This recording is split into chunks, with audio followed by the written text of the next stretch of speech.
that, but let's go across to our colleagues, those who are joining us. Vedant is in Kohima. We have Saurabh joining us from Shillong. We also have Sunil Prabhu, who is in fact tracking the Congress party, what is happening there as well. Very quickly, coming to you first, Saurabh. Meghalaya at this moment seems to be, I mean, all options are open as far as Meghalaya Assembly is concerned, with the way the leads in fact are forming up. BJP is performing better than they did last time, but it doesn't seem everything can be set in stone at this moment. That's right. You know, in fact, the numbers, as expected, are throwing up what seems to be a hung assembly, even though these are leads, not results yet. But at this point, what we also see is perhaps, you know, Meghalaya has a number of these smaller parties that tend to align with the party in power at the center, and some of these smaller parties seats, you know, that they've contested in are being counted here. So you can see, of course, these they seem to be all excited about their candidates, and there's the UDP. There are other smaller parties as well who are celebrating here, and this seems to be you know, the mood outside the counting center at this point, where you know, the smaller parties also seem to be doing you know, to their expectations, which would mean that it would give them bargaining power.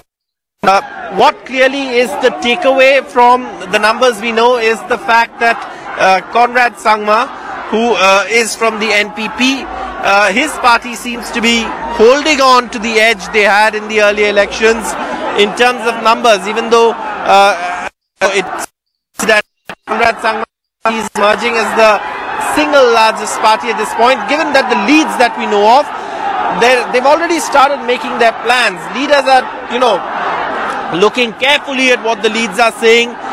Some leaders like Conrad Sangma, etc., have already had meetings with Himanta Biswa Sarma, the Assam Chief Minister, is also the BJP's point person really in the northeast, and that seems to be you know, a discussion towards the BJP, which is at this point doing much better than it did in earlier elections. And you know, perhaps if it... Okay, we are experiencing some difficulties there with Saurabh's line. We'll try and reconnect that. But this is the excitement of an election counting day. Look what's happening behind him. People already celebrating. It doesn't matter by the evening who forms the government or not, but there is a lot of joy with whosoever is winning there. But it's confusing right now. It is. And it's not what it was. Okay, just half a sec. I'll just introduce Smita and Suhas Chakma. Thank you both very much for being with us. Go ahead. Nalini Singh also with us here in the studio. Thank you. Good morning to all of you. Let's very quickly just get a sense, because our reporters, colleagues are there. If I can come to you very quickly, Sunil, for the Congress party, is there a silver line that they are looking at? The performance doesn't seem to be by any standards what they would have expected. What's the view as far as the party is concerned for Mr. Mallikarjun Kharge? You know, it's almost like we said with Gujarat, it was a trial by fire. Now again, with these results, it's not very encouraging.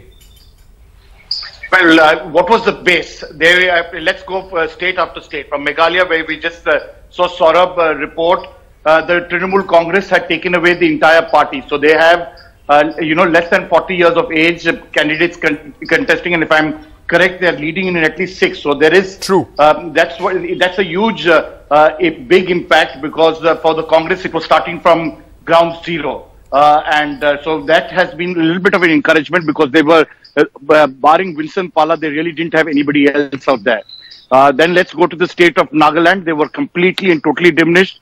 They haven't been able to make inroads even now, and they're still at a bad position.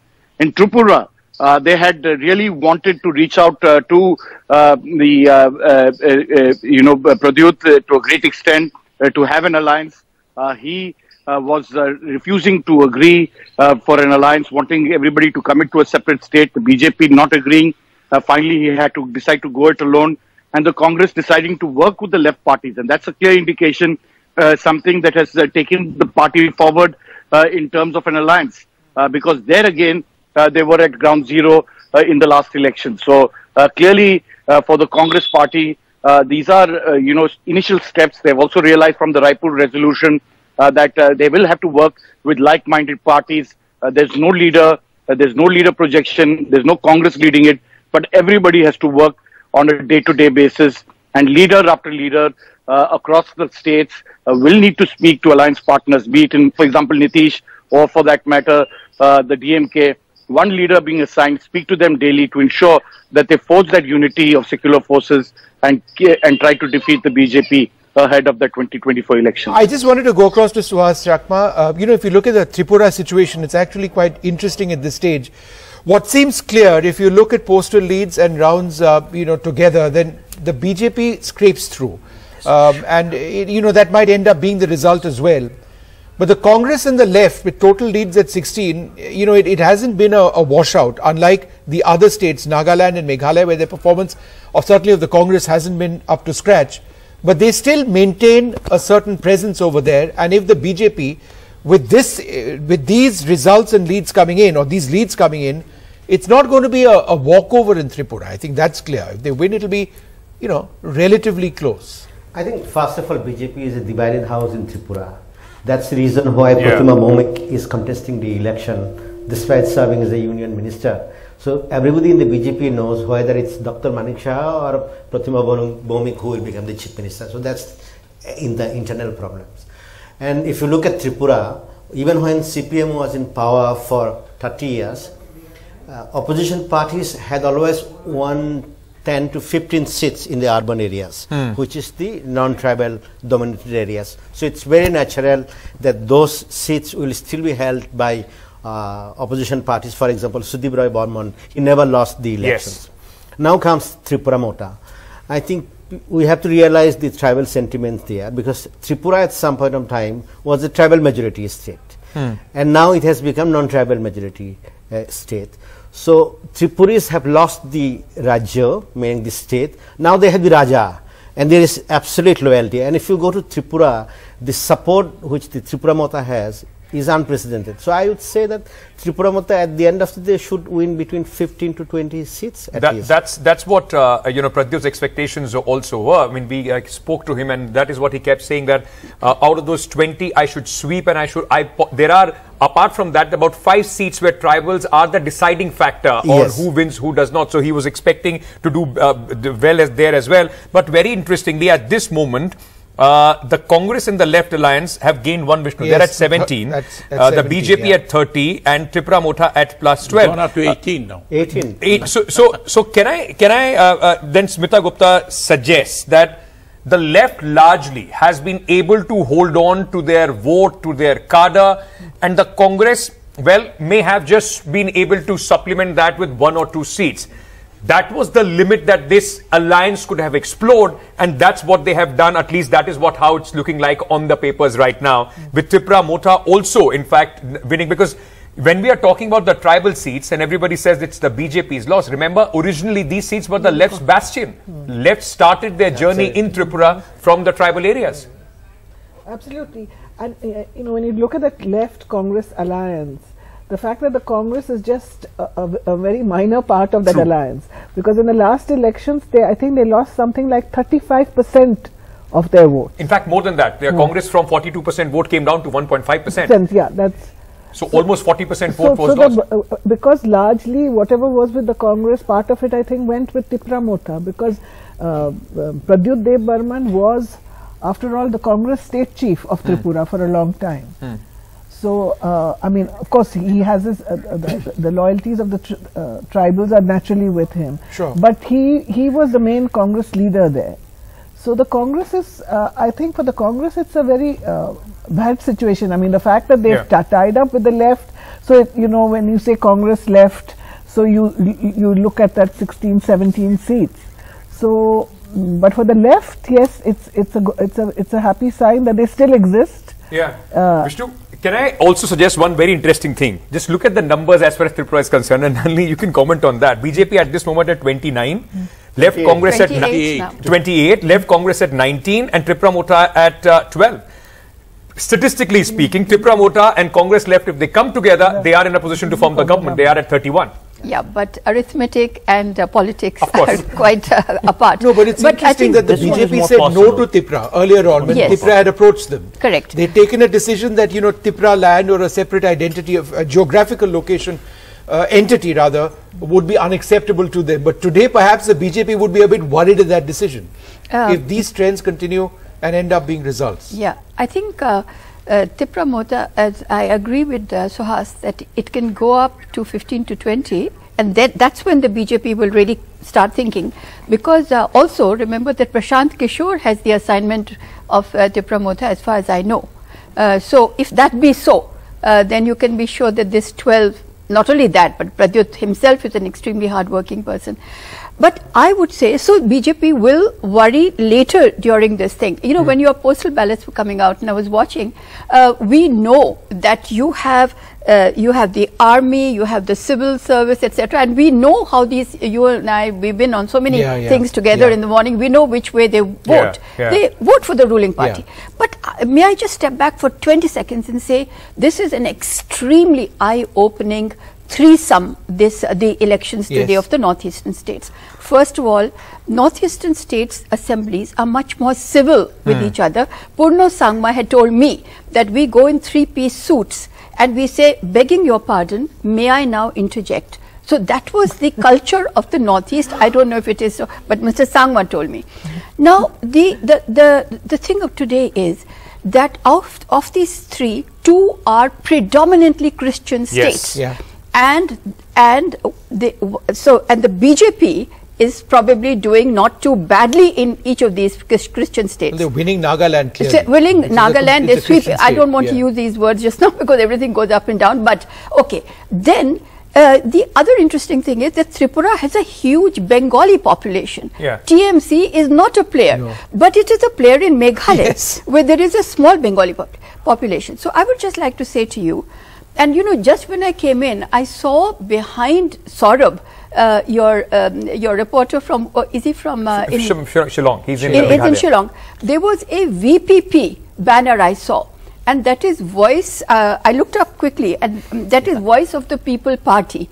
Now, they have a banner and they're going at it that, you know, maybe they've got some votes. They're leading in 4 seats. Okay, they're leading in 4 seats. Now, that is very interesting because it shows us that whatever we are saying, Bengalis will vote for a Bengali chief minister, Christians will vote for a Christian and they will not vote BJP, that smaller parties don't count.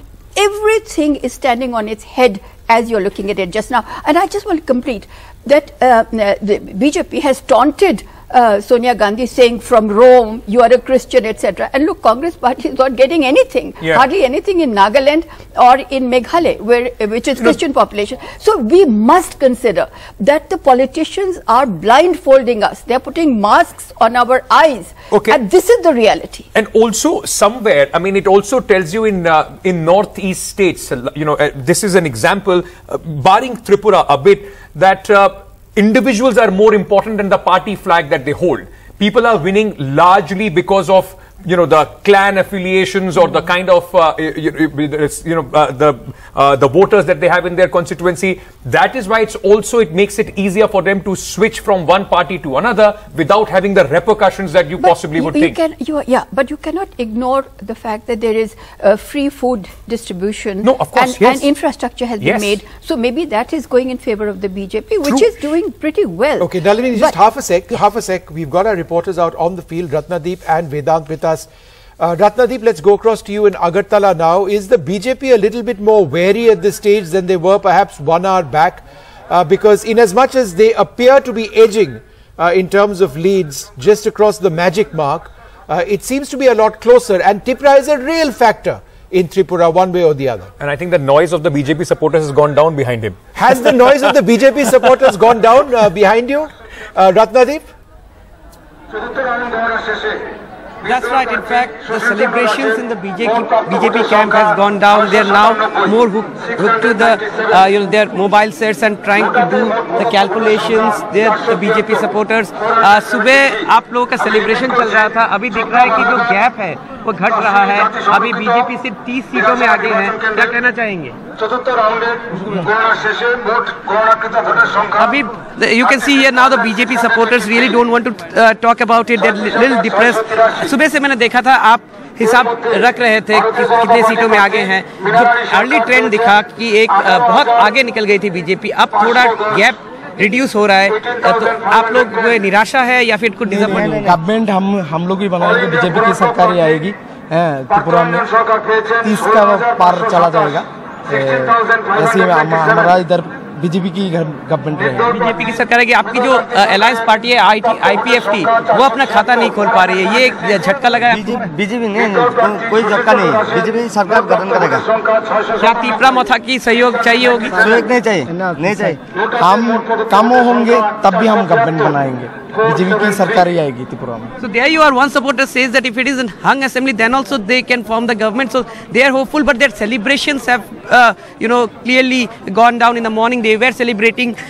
If you look at the trends which are coming in now, in some of the seats, up to 4 rounds of counting has taken place, and the EVM countings have also started become in a fast track manner in the tribal seats, and there with the EVMs opening up in the tribal seats, you can see that number of seats in the leads of Tripura Motha is going up. So somewhere it seems now that Tripura Motha is slowly emerging as the kingmaker, as it was projected in our pre-poll campaign coverage as well. So what is important here to see is that if this trend continues, whether the Tripura Motha and the left and the Congress can come together, that might be a interesting surprise, because if you look at the regional politics in the northeast, then almost everywhere that regional parties tend to go with the party which is in power in center. So if you look at that chronology, then the natural choice for Tripura Motha would be BJP in terms of a post-poll alliance. But having said that, Tripura Motha and BJP, they were in talks for a pre-poll alliance which did not work out. So whether if this trend continues, whether if Tripura Motha becomes a kingmaker, then we'll have to wait and watch which side they go.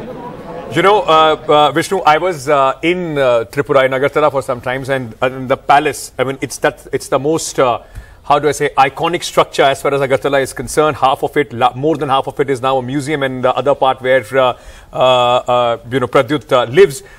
What a character! You go there today. He is unlike most politicians that he'll be celebrating one way or the other, because based on this performance, it's quite something. I'm sure he's still waiting. He's hoping that this will go up even more. It will cross 15, 18 is something that he would be happy with. Vedant is joining us from Nagaland. Vedant. I can understand while there is too much fluctuation happening in Tripura and Meghalaya, Nagaland seems to be stable in that sense. What's the mood around you? Well, Ankit, remember the elections here in Nagaland are much more subdued and muted as far as the other states are concerned, because for many, the victory of the BJP-NDPP alliance was a foregone conclusion, and that is what the early leads also seem to be suggesting. But the BJP's performance needs to be looked at in perspective as well, because as Ratandeep was also mentioning, here the trend is that whichever party is at the centre, their support is paramount, and that's why the NDPP was very clear that the BJP's support for them is very important. And that is why, here the BJP is in fact leading independently also in 12 out of the 20 seats it has fielded candidates on. Now remember, as far as the 2024 battle is concerned, in that context, the BJP's campaign in Nagaland was more significant than in Tripura and Meghalaya, because here there was a clear Christian push that we saw in the BJP's campaign. In fact, here Prime Minister Modi, Amit Shah, all of them talked about how the BJP is a pan-India inclusive force. In fact, all of the BJP's big rallies began with the local pastor's prayers. So here the rallies of the BJP were unlike anything we have seen in other parts of the country. So that is significant. And here, of course, another thing to be pointed out, Ankit, is the fact that the RSS also has strong roots. And that is something that we figured out in our reportage as well, that the RSS is quite entrenched here as far as Nagaland is concerned. So that is something that is working in favor of the BJP as well. And that, which is why the BJP independently is also doing well. And of course, the NDPP-BJP alliance is leading in well over 40 seats. As far as the region, the local parties are concerned, the Naga People's Front, its performance as far as the early leads are concerned is not very impressive. It's still leading in 6 seats. But what is very interesting is that 3 of Bihar parties, LJP, RJD and JDU, they are trying their luck in Nagaland, and they say that they will also join the government in whichever alliance comes to power. So in a sense, as far as Nagaland is concerned, all parties are looking to form the join the government. All right, I just wanted to go across to Smita for a bit. Smita, what's interesting over here, once again turning our attention to Tripura, which is just fascinating at the way it's going right now. Meghalaya equally fascinating, but the Congress and the left, if you just look at the leads position right now, are actually up 3. So they've actually improved since 2018. They were at 16. They're at, in terms of leads, at 19 now. So the core base of the left, I mean, certainly based on 2018, would stay. That's interesting. Yeah, so that's an alliance which, relatively left speaking, is really holding on to its base, and that's a very positive thing for the left, because in Bengal, they are still struggling. Right. Kerala, of course, they are there, but in Tripura for years together they were there. But a question that arises in my mind is that when the government formation question comes, will the Tripura Motha be kingmaker?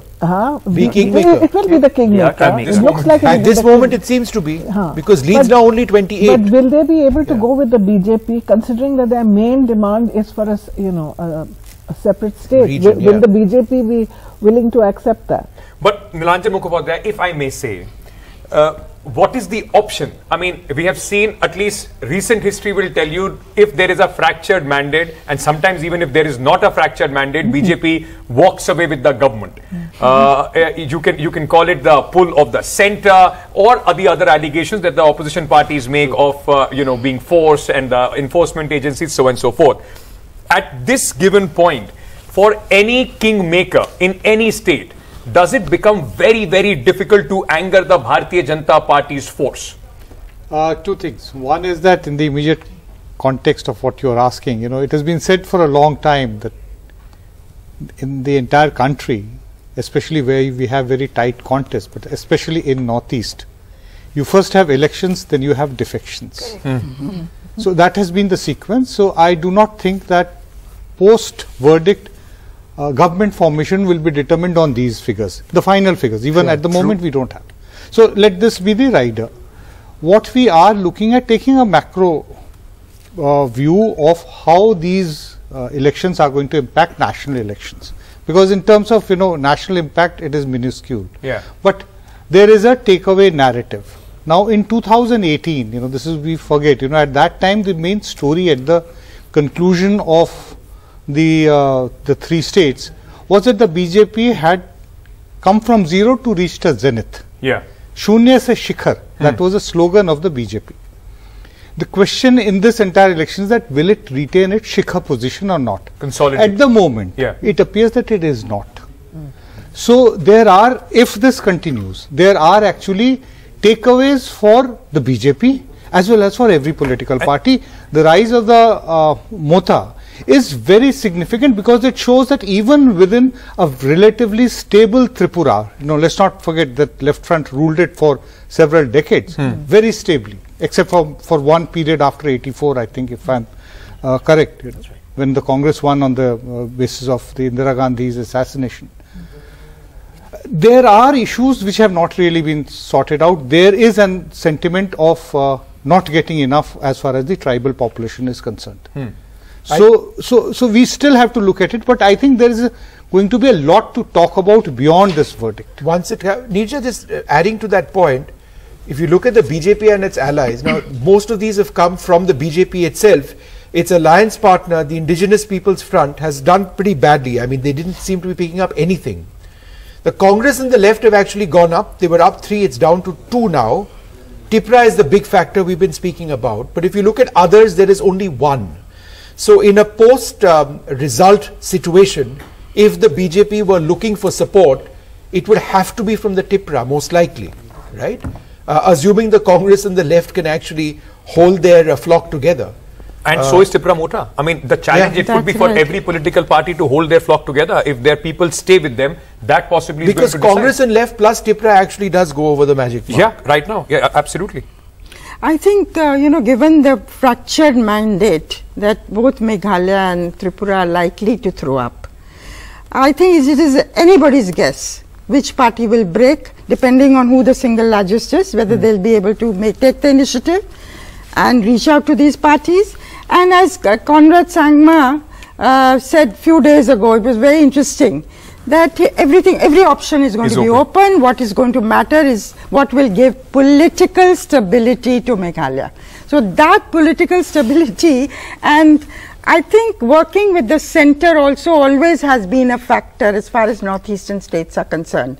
So it will be an open game. I agree with Nilanjan. Who would have thought it's going to be a photo finish in Tripura? Because we are heading to a photo finish in Tripura. May I say, on the ground, at least this time, despite all that we have been talking in the studios of the unlikely alliance, unholy alliance XYZ, there was actually a buzz that left is coming back. People were talking about it. It's not that on the ground there was no conversation around them. It's only that most of the people then expect BJP to jeet hi jayega, but ye bahut acha kar rahe. That was the conversation that was on the ground. Sir, please go ahead. No, I was saying that in Tripura, it will not be like in Meghalaya, because in Meghalaya smaller political parties come around, but in Tripura you have the left, which has absolute control over its cadres. Yes. Tripura Mota, you could say that if the Raja doesn't approve, you cannot even campaign. So that's why IPFT is finished. It doesn't exist on paper. So you have three powerful parties. One is the BJP, the other one is the CPM, then the Tripura Mota. If BJP gets less than 25, it's going to be very, very difficult, because there will not be a tribal political leader from Tripura Mota who could back away and even visit his own constituency if he goes against the chief. So that's why I think it's going to be very, very difficult. Below 25, it's going to be very difficult. And now the issue is who can give it in writing, which Tripura Mota's chief says that, our constitutional solution, whatever it might be, that's going to be a bit difficult. Okay. So that's the only, I think, stumbling block. Let's just go across to the Congress. Sujata Paul of the Congress joins us now. Sujata, when I was speaking to one of your colleagues about 2 hours back, there was a sense of despondency even within your ranks at what was happening in Tripura. But that seems to have changed with your alliance with the left. You are up 3 even now. These are, of course, leads. Now, could you tell us a little bit about whether you have an equation at all with the Tripura in a post-poll sort of scenario? Can there be talks which take place with them? Because if the Congress and the Tripura were to add up, and if these leads were to translate into results, then you could actually be ahead of the BJP and its ally. If you look at what is happening in Tripura, it's very clear that the BJP is going down, and the vote margins are going to further reduce, and you will see a further change in the numbers. But when you talk about Congress and left alliance and the kind of numbers that are changing, we must also look at how the vote share is increasing, because we were near 1 to 2% last time. So vote share is increasing, number of votes is increasing. Tripura Mota is not eating into the left vote percentage. It is actually eating into the BJP vote percentage. So now the point is whether Tripura Mota and BJP have anything in common. As far as the Congress party is concerned, we are always open to alliances later on also, but right now we are in a Congress left alliance, so we are going into this together. Okay. And what happens later will be decided by the leadership of both the parties collectively, because we are in an alliance. Yes, but nothing can be... Janki Kaund is also joining us, spokesperson of the BJP. Vishnu, 2 very interesting things. And since we talk about Congress and largely with the way results go, it's like you said, despondency as far as the Congress is concerned, but a lot to cheer at this moment. Little less despondency now. Yeah, no, but out of the 13 seats that they are fighting, we are talking about the left cadre holding on. Congress right now is leading on 6. So it is the Congress which is adding the X factor to this alliance at this moment. Okay, let's very quickly go across to the Congress President, Mr. Mallikarjun Kharge, is speaking at this moment. Victory is leading. He's leading in Tamil Nadu by-election. Congress is leading in the by-election of Tamil Nadu. Yeah, that is sure, because everybody expected. And not only that, our party people were very confident to win. And we are going to win that seat. with a huge margin, and people are pro DMK Congress alliance. Sir, also in the national trend, what is the comment about in Tripura, BJP is leading a bit? No, let us see, because there we ourselves contested very less seats, and we thought that with alliance we may get majority. But when results will come finally, let us see where we will get some majority and where we will not be not able to form the government. Will it be the reflection for parliament elections, sir? No, it is nothing to do with small states elections. Usually the northeast parties, they go with the central government trend, but many leaders are committed to national politics. They support Congress, they support secular parties, they support democracy and constitution. Such people, they feel that Congress with alliance should come forward to form the government. Mallikarjun Kharge speaking over there, he was speaking about the bipole initially in Erode, also speaking about what these election results might actually mean from a national perspective. But let's talk a little bit, shall we, about Tripura once again. It just seems clear to me at this stage that Tripura will be the kingmakers over here. Would you agree? And if so, why? Yes, absolutely. You know, I was just looking at the figures coming from the ECI. They at the moment have leadings from 55 of the seats. So another 5 to come. So I do not think that there is really much going to change. So it's showing that the BJP is leading in 22. Now, if this actually retains, holds true, and even if they are able to win 1 or 2 more seats, that are still up to 24, which is going to be less than 25, which our friend was saying, that then it is going to become very difficult for the BJP to form a government. CPM and the Tripura are almost at par, 12 and 13. CPM is 12 and the Congress has 6. So it is either going to be that there might not be a government for a long time, because Tripura insists on a written document and assurance that there is going to be some kind of an autonomy, maybe not a separate state, some new kind of system can be worked out. Or if that does not come, then there is actually going to be a logjam for a long time. Yeah, but Mr. Chakma, I don't see that written condition as an impediment, because it was posturing before election. Pradyut Dev also practically knows that no political party, be it left or the Congress or the BJP, is going to give it in writing that there is going to be a separate state. So, of course, greater autonomy could be the pitch that he can go back and sell to his voters. In this scenario, does Pradyut Dev Burman, somebody who was with the Congress party, president of the party, and he keeps saying that I have great friendship with Priyanka Gandhi and I have equally good friendship with Himanta Biswa Sarma. Where will you put your money if I ask you to? Well, I think in that case, I think Pradyut Dev Burman has to be elected as the chief minister.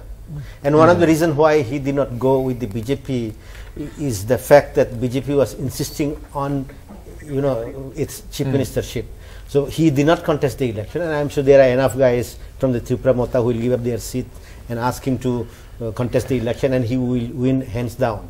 So if the left parties and the Congress make him the chief minister, that's a possibility, and the other one could be work in progress. I just wanted to go across to Janki Count of the Assam BJP. Thanks very much, Janki. You've been waiting very patiently. Let's talk about Tripura now.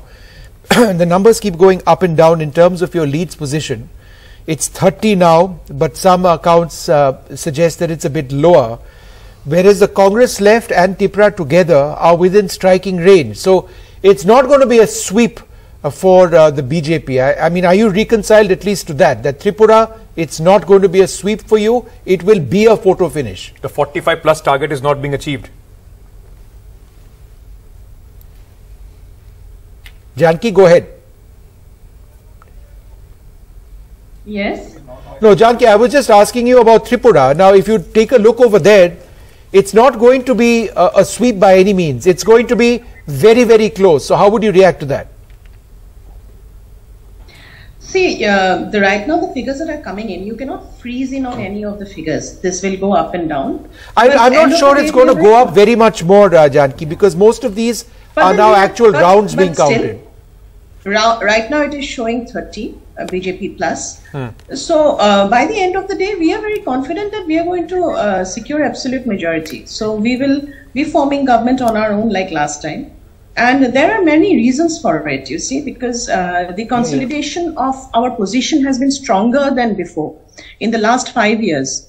There are certain factors, if we divide this entire period into pre-Modi era and post-Modi era, the post-Modi era has saw development in this region by leaps and bounds. This region was actually steeped in extreme darkness. There was totally non-inclusion, non-communicable areas in the entire of northeastern regions. But now things are gradually proceeding towards a brighter side, because one aspect of development which we all cannot deny is infrastructure. Okay. There has been a huge infrastructural difference in the entire region. I'm interrupting you now because, Ankit, we've got something important coming up in the Supreme Court. Absolutely. The campaign page is over now. We'll see what happens in the results. But let's cut across to the Supreme Court. The Constitution Bench is set to pronounce its verdict on batch of pleas that sought collegium-like system comprising of the Prime Minister, CJ and the LOP for election of its Chief Election Commissioner. Very, very important. Listen in. Unusual powers.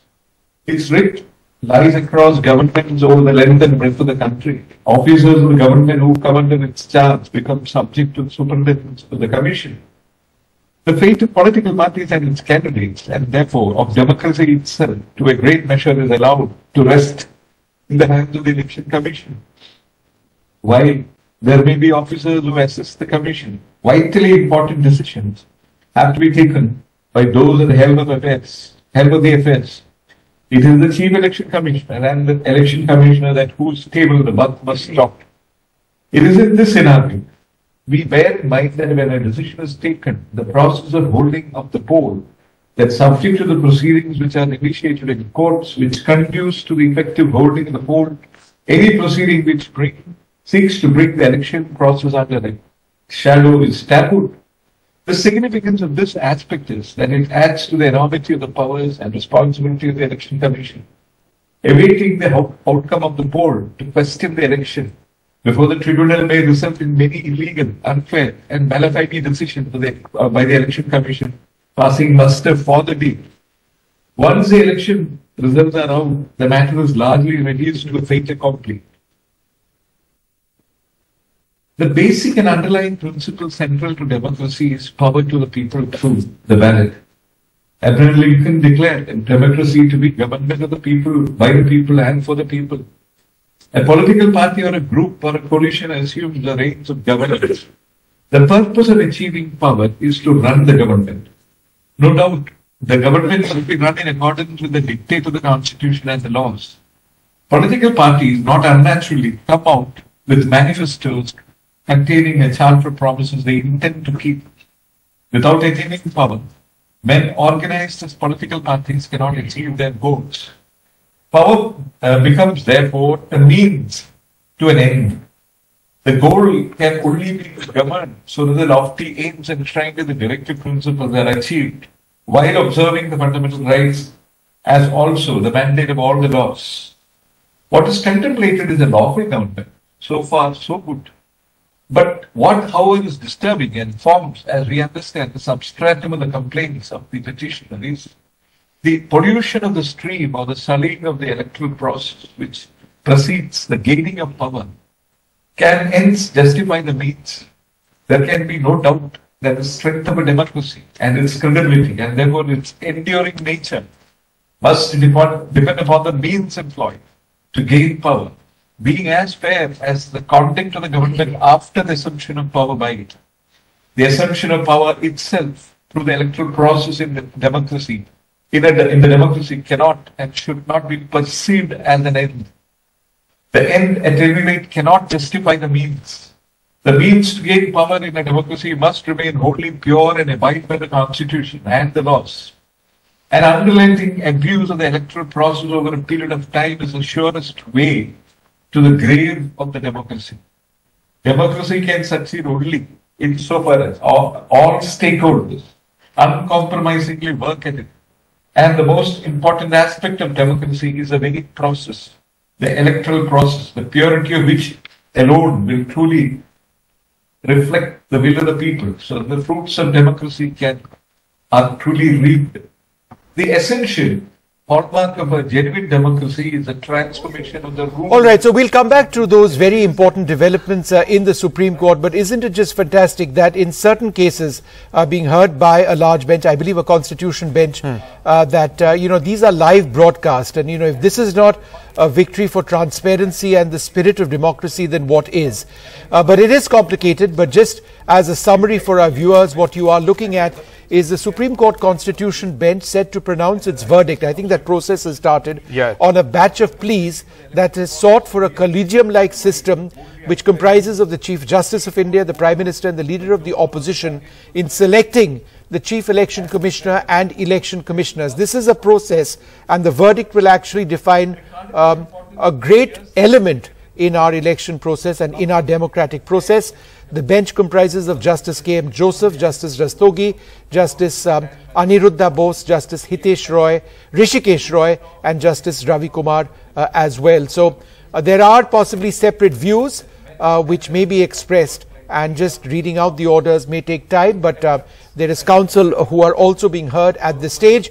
But let's return to where it's all happening, the Northeast. The results in 3 states are now increasingly coming out, leads, but these will soon translate into results. We'd said it'll be about 12 o'clock, and the number of postal ballots going down sharply. Now it's rounds being counted. The overall situation is, firstly, Tripura. It's not going to be a walk in the park for the BJP. That's because the Tripura Mota, with 12 seats and leads at this stage, have done extremely well. The Congress and the left appear to have gained marginally, so are holding their core base. So where is the BJP now? It keeps going up, 31. That means that they will form the government. Anything less than that, if you go down to a 26, 27, remember that magic mark, halfway mark is 30. If you get down to 27, then that the Congress and left plus the Tripura could actually pull a few surprises over there. Nagaland clear, BJP all the way. Yes. But shall we talk about Meghalaya, Ankit? Absolutely. You know, Meghalaya at this moment, also just going with the history and the trend that we have seen in Meghalaya, a fractured mandate seems to be, in fact, the way Meghalaya is going. But NPP significantly is in the single largest party. It's the single largest, emerging as Conrad Sangma's party, coming as a single largest party. And after a bitter campaign between the former allies who formed the government, the BJP and NPP, along with UDP, BJP and NPP had a very, very bitter campaign, especially sharp attacks from the Bharatiya Janata Party. At this moment, it looks like for the Trinamool Congress, in fact, the Trinamool Congress making a significant dent, but just not enough to be, you know, possibly the kingmakers in that sense. Sure. Look at that, 22 for the NPP. UDP at 8 right now. UDP and NPP, Ankit, 30. Ultimately they're at 30, exactly. So they just need one more. So despite their pre-poll differences, I think at this stage it seems quite clear that... But Vishnu, isn't UDP a kind of proxy for BJP? That weren't they also, isn't there an understanding that UDP was encouraged? They had 4 earlier, so anything more than 4 would have been, there is maybe an understanding with the BJP. True. So if NPP and UDP go together, BJP will in any case come along. But, so I think that... But is it, I mean, it has happened before as well. Yes. Alliance partner have run a government in Meghalaya, then they have broken up, fought the election, and then come back together to form the government again. In that scenario, it more or less looks like, because, you know, Congress and TMC, for any outside chance, they would have to go in double digits of their own for them to have any sort of chance. But Ankit and everybody, hold your thoughts, because we've got a very, very special guest. Now, if you thought that we in NDTV could do without Monideepa Banerjee, we evidently can't. So we sent somebody to Monideepa's house and we bound her down and said, Monideepa, we are putting you on air. And here she is, everybody. Monadipa Banerjee, perhaps the most experienced correspondent in all of East India. Wonderful to see you, Monadi, after such a long time. Thank you. Thank you, Vishnu. Monadipa, the broader picture over here, what are you seeing as far as these leads in the 3 states are concerned? Well, quickly, I mean, Nagaland seems to be now a foregone conclusion. There's really no debate over there, except whether there will be an opposition party at all or not, or whether Nagaland will be an opposition state. That's what we're going to be looking out for. Meghalaya, fascinating, especially because, from Kolkata, the eye is certainly always trained on the Trinamool Congress, and definitely want to see what the Trinamool Congress manages to achieve over there. At the moment, the numbers are, well, not the greatest. It is almost as much as BJP and Congress. Perhaps that should make the Trinamool happy, but we'll have to see what happens there. Most fascinating, definitely, is Tripura, and I was listening into the discussions earlier that you all were having, and I will agree with Nilanjan over there and say that, there is a joke in the Northeast, and that is the opposition wins, but the BJP forms the government. And is that something that we are going to see in Tripura, given the numbers right now? So most fascinating election, I would say, in Tripura. And then, of course, Meghalaya, Nagaland, a foregone conclusion. What is exciting about this set of elections in the Northeast is that the whole country is watching this set of elections. And there are many who are wondering whether the Northeast election results will in any way, sort of show the way to what happens in 2024. In fact, in Bengal, a lot of people are wondering if Tripura is about to snatch that Bengal feather in the cap, which said, what Bengal thinks today, India thinks tomorrow. Are we going to have a situation where we have what Tripura thinks today, India will think tomorrow? So that's the big question, looking at that it is the big from question. So it will have a lot of bearing as far as the opposition unity going in 2024 is concerned. At least some sort of a model may emerge if it is successful. But Monadipa, if I may ask you, in Tripura right now, the Congress possibly doing better than they would have expected themselves. Out of 13 that they are fighting, they are leading 6. Would you think that the Congress is more vulnerable to any kind of poaching post-election, or would it be Tripura Motha in that sense? Well, Tripura Motha's position is at the moment very clear that they will go with whichever party promises them greater Tripura land, which is bits of, even Bangladesh and Assam, where the Tripura people are there. So that position is something that Mr. Pradyut Manikyadev Barma will have to, decide upon once the picture is absolutely clear. The Congress, at the moment, if it does well with the left, they're not going to go anywhere. What is very interesting is that you mentioned Congress is doing well in Tripura, which is so contrary to what happened in Bengal, where, or rather, where, this whole case of left votes going to the Congress, yes, but Congress votes not coming to the left. This is a conundrum that these two parties, who seem to be very keen on alliances, they will have to sort this out. But at the moment, again, the Congress left numbers I see are down. So is Tripura. Of course, it's all very fluid. Yeah. But again, the signal coming out of Tripura over here is if the Congress left alliance can make a mark, perhaps that will give the opposition across the country some kind of impetus to sort of get together before 2024. Sure. And Nija, that was my question to you. And then Nalini, perhaps you'd like to come in as well. So what is the signal then to the rest of the country? Look, I've been thinking this morning, talking to friends, say Nagaland. And Nagaland fascinates me more than the other 2 states. A state where there's been so much restiveness amongst the Nagas, and unhappiness and spats, is turning back to the incumbent government. Right. Now, Nipyu Rio is a very clever leader, a political survivor. He was the youngest chief minister today amongst the oldest politicians in the state. All that Angami, all that is there. But why is this phenomenon taking place? And of course, very fascinating in Nagaland is women contesting the assembly election, and likely, I would watch this, likely to win for the first time in its history. Yeah, 4 women candidates. 4 women candidates. Of course, there was Rano Shaiza who won the MP election years ago, but never an assembly election. No. So that is a path-breaking thing if that happens. But Nagaland, there is restlessness. The church has been very angry. And yet it's a saffron sweep. I think most likely. But I think this is so why? Yeah. So actually, what I'll just come to what I get from this is that whatever the politicians at the center are saying, please discount it at least by 50% now. I used to say 30% earlier, it's 50.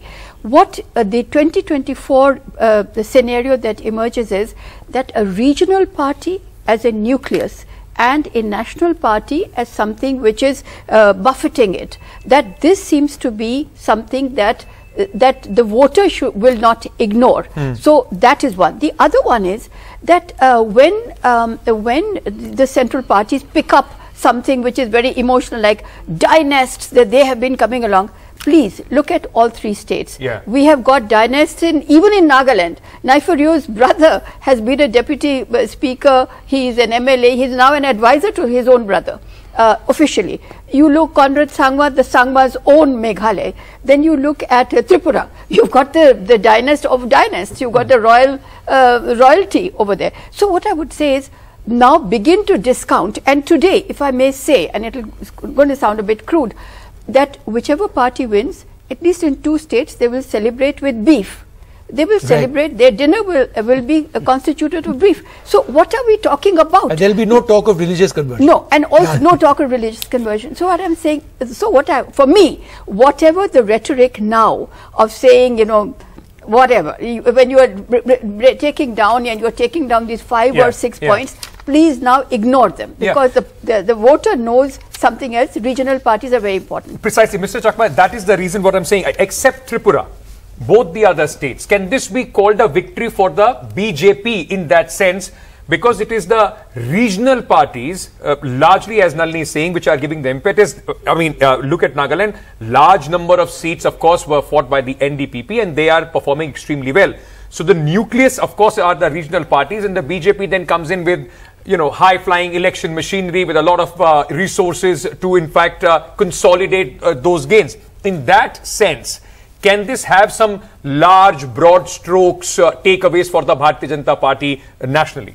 No, I don't think Bharatiya Janata Party had campaigned at all in Nagaland. The only reason why we have this particular election result is due to the position of the National Socialist Council of Nagaland. Yeah. If NSCNIM was not holding talks with the government of India today, and if they had told that don't vote for Nepomuceno, you think Nepomuceno would have won the elections.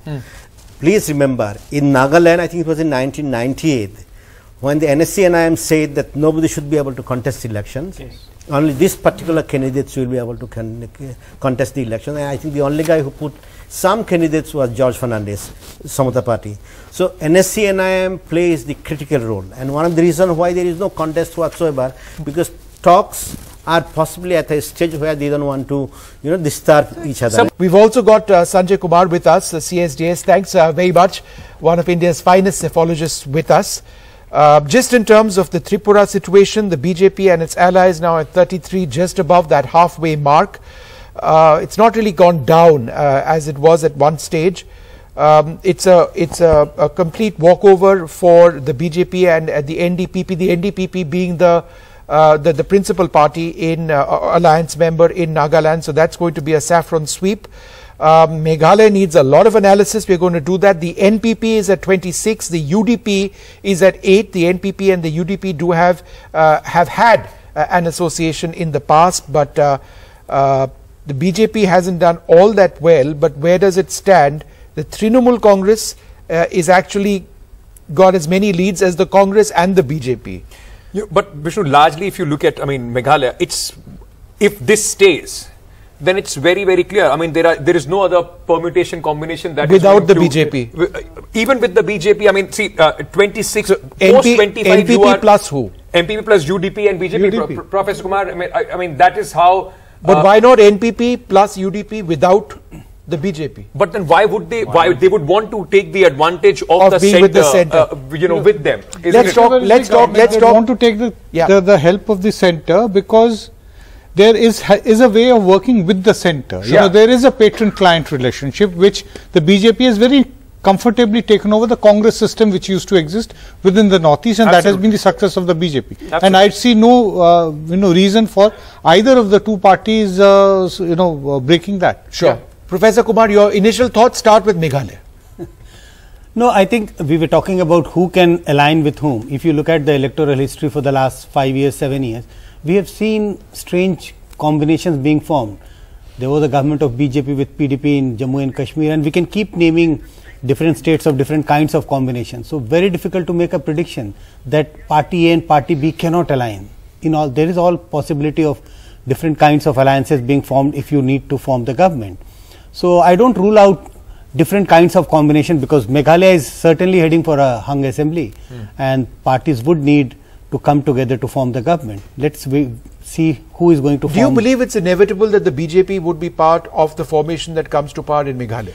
Inevitable would be a too strong a word. I don't think inevitable, but I think there is a tendency among various political parties to align with BJP if there is a need, because they think aligning with BJP gives them a mileage, because BJP is such a powerful party and also at the center, so they can take mileage, various kinds of mileage. And stability as well. I mean, then you are not in more ways than one, you are not in danger of your party being completely split apart or cases against you. No doubt about that. So that gives you that kind of a stability in the government. But Professor Kumar, your thoughts on Tripura, where most exit polls, there are few those who peg the BJP just short of the majority, but most of them, and the mean was, if I'm not mistaken, 35 or 36 of the for the Bharatiya Janata Party. Is this performance of the BJP much below what they would have themselves expected, the way they had pitched themselves and fought the election with the massive campaign that was down 11, I don't think this would be much below their expectations. But I think they were confident that they will get a majority, and even I was confident that they will get a majority simply by a three-way contest in Tripura. Look at all the states which has gone to poll during last 9 years. Wherever there is a three-way contest, BJP does get a benefit. Even if the BJP's vote share goes down, BJP manages to win election. That's what is happening in Tripura. So the TMC also playing a part as far as the urban areas and Bengali-speaking population is concerned. In Tripura, no. TMC fought the election, right? 30 seats. Contesting election is different. No, but did they take away the vote, anti-BJP vote? They did not. No, I don't think so. That's because once we get the vote share estimates, we would get to know. But I don't think TMC would even end up with 2% votes. Right. With Tripura, I mean, their best hope, of course, is of best performance in these elections is Meghalaya, where they would be hoping to get at least more than 6% vote. But very, very interesting, what is happening at this moment. Even in the left and the Congress alliance, and this is what I've been pointing out to, the Congress seems to be doing better than most expectations were. At this moment, they are leading on 6 seats of the 13 that they have fought with the left. I mean, largely, of course, because of the transfer of the vote as far as the left parties are concerned. But is Congress also in any way, if the BJP needs, more vulnerable at this moment of defections like we have seen in other states? First, I don't think such a situation is going to arise in Tripura. BJP would certainly get a majority. That's my belief, that BJP is going to get a majority. Yes, if the situation arises, hypothetically, that BJP needs alliances, Congress would definitely be in a vulnerable position. And not why do I say that? Tripura Mota, who've done really well at 11. I don't think, because Tripura Mota is contesting the election more on the issue of identity. It's about identity, their separate identity. Why I am saying Congress would be vulnerable, because there is a historical data to that. State by state, last 9 years. Which party is most vulnerable? It's Congress which is most vulnerable. Why this can't happen in Tripura? There is a possibility of same thing happening in Tripura as well. Sajid, since you're here with us, would you like to reflect on what's happened in the Supreme Court today, where the Supreme Court has ruled that the Chief Election Commissioner and the Election Commissioner must be sort of selected by the PM, the Leader of the Opposition, and the Chief Justice of India? What is the implication of that in your mind to our grand spectacle, which is our democracy? See, I would try to explain by how people look at Election Commission of India. 20 years ago, 30 years ago, nobody talked about this institution. Right. Ever since TN Session became the CEC, people started talking about Election Commission of India. There is a lot of talk about Election Commission if we look at the last 5 years. And what is the talk about? The talk is about declining integrity of election or declining legitimacy of Election Commission. People have started talking about that Election Commission is also one of those institutions which is under the pressure of the government. So the legitimacy, if we go by the findings of various surveys which we have been doing, people have started losing, I won't say complete erosion of in the faith of Election Commission, but there is a systematic decline in the integrity of Election Commission. I think with this decision, at least people would start looking at maybe there is a change. And Right. if something of this kind happen, we don't know, there is a judgment of this kind, we don't know how it's going to be implemented. You know, Derek O'Brien of the TMC has just tweeted his reaction on this important verdict.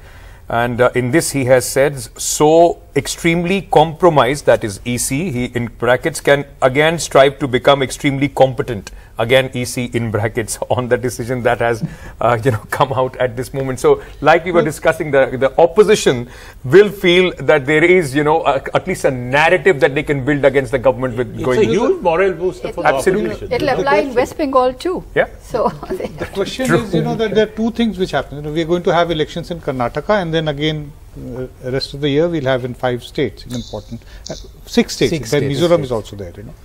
So what has to be seen is that during the elections, two things happen, and it has actually happened a lot in the last several years.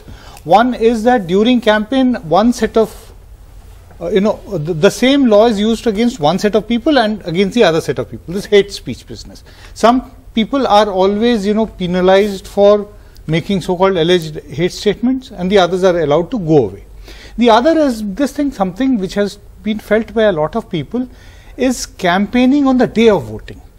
Campaigning not by a public mean, but by celebrating democracy. Sure. So celebrating democracy becomes a campaign in yourself. Okay. That has to, those are the things. So we'll have to see that in Karnataka post this order, whether this election commission or not. Arun Goyal is of course a separate matter, we'll get to see about it. But is this current EC, the election commission, getting the message from the judgment and then putting, ensuring that the letter of the rules which it is there in its powers, whether they are being implemented or not. Monadeepa Banerjee back with us once again. Monadeepa, a little while earlier on, until all this happened in the Supreme Court, we were looking very closely at Meghalaya and the Trinamool Congress. The numbers, the leads now have changed somewhat. So it's Trinamool which is up 5. They didn't have a say in the last elections 2018 in Meghalaya. So they've got 5 leads now. That's equal to the Congress, which is down massively, down 16. But they're equal to the BJP as well. Now, the Trinamool was counting on a lot more in Meghalaya to make themselves being seen as a national party. Where does this lead position make them think they are at this stage? Well, it's very curious that the Trinamool has the equal number of leads as the BJP and the Congress. And what the Trinamool was hoping for was that they would beat the Congress and the BJP numbers in Meghalaya and emerge, if not as part of the ruling coalition, but certainly the main opposition party. Is that going to happen? That's going to be the moot question for the Trinamool at the moment, given the numbers in Meghalaya. That's for sure. The Trinamool, I was talking to leaders as to what's the big deal about contesting in Meghalaya, also in Tripura. In Tripura, they sort of ran out of steam after, I think, 16% vote in the civic elections in Agartala. They kind of ran out of steam, but persisted in Meghalaya. They've been there for about a year, which is certainly a lot more time than they spent in Goa. So the answer from Trinamool leaders is that, they feel that, they shouldn't be run down as trying to beat the Congress, but they should be seen as a party which can contribute to an opposition unity at the center in 2024. The example cited was the opposition in 2024 should not be led by one party or one leader, but it should be a hydra-headed monster which can take on the BJP in 2024, and which is why they wanted to do a good job in Meghalaya, etc.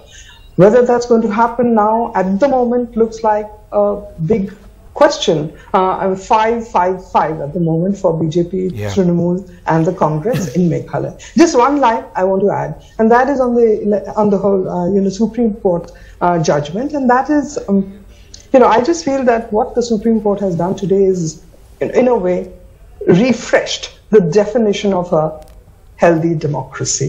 And the quality of democracy is what the Supreme Court has defined today, and that might is not right. But I think I just had to share this with you. Absolutely. I felt it was wonderful what the Supreme Court has done. Ankit, can we talk about Nagaland? What's happening in Nagaland? Who are these 20 others? Okay, we had NDPP doing NDPP. 20 others. That's a change of 16, up 16. Yeah. So we'll in fact just go across and take a look deeply on who these candidates are, but very quickly, because every time there is an election, there is a massive conversation around how the BJP fights the election and how the opposition parties in comparison come out and fight the election, the hunger that people talk about, Prime Minister touring. So how did the top faces, and BJP did deploy a fair amount of their firepower as far as the elections in Northeast are concerned, how did they fare as far as the election goes? So Prime Minister Narendra Modi, he addressed multiple rallies in poll-bound states, 3 in the state of Tripura, 1 each in Nagaland and Meghalaya, if I am not mistaken. He held 2 road shows also in Tripura.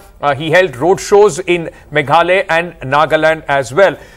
So the Prime Minister, he puts himself out there in every election, and that BJP takes as a plus, as a trump card over whatever their local team or the unit has been able to in fact prepare. Then the Home Minister Amit Shah's, his rally in Nagaland, and he spent a night in Nagaland. That was first from any Home Minister of the country since independence. So this was being spoken about and being highlighted by the BJP in the election campaign of Nagaland. He also significantly spoke about the Armed Forces Special Power Act being withdrawn, and that has had a significant impact, at least as far as the fortunes of the alliance is concerned. He held rallies in Tripura and Meghalaya as well. Now compare this to Rahul Gandhi, the Congress leader, just fresh out of the Bharat Jodo Yatra, and I can completely understand it was a long yatra. He must have been tired, but a lot of people were, raising questions about whether the Congress would be able to capitalize on the kind of, at least the PR campaign and the cadre rejuvenation exercise that they had indulged in. He addressed only 1 rally in Meghalaya, and its capital Shillong. The argument of the Congress party is that, he's just a star campaigner. He's no longer the president of the party. Why put so much pressure on him? But who else, if not the Gandhis, as far as the Congress is concerned? Mamata Banerjee, the TMC chief, Supremo, Chief Minister of West Bengal, a lot riding for her, in Meghalaya and also in Tripura. TMC focused on Meghalaya massively. Mamata Banerjee held multiple rallies, and her very, Mamata Banerjee style Pad Yatras, where she walks for kilometers and meets people. Hemanta Biswa Sarma, a lot riding for this man, for the Bharatiya Janata Party, and the way, if the BJP is able to form the government in all 3 states, his stakes in the party are going to go up significantly. He was the BJP star campaigner for elections, the lead strategist, and by all means, Vishnu, we can conclude at this moment, Hemanta Biswa Sarma would be most busy. Guwahati is just, Shillong is just few hours from Guwahati. So at this moment, I'm sure Hemanta Biswa Sarma is trying to do his magic to ensure looking at Meghalaya very closely.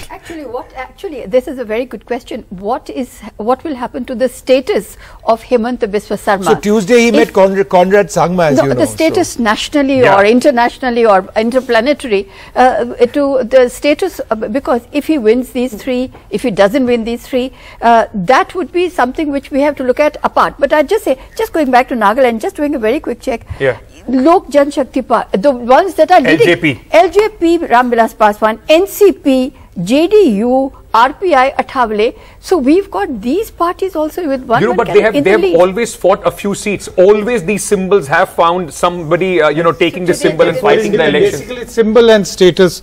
That is what the battle is for. Yeah. I just want to go quickly across to Ratnadeep, who joins us in Agartala. Vedant joins us in Nagaland, in Kohima, the NDPP headquarters. Give us a sense of what's happening around you. It's a clear-cut result. The NDPP likely to come back to power almost certainly. They've actually gone up 4.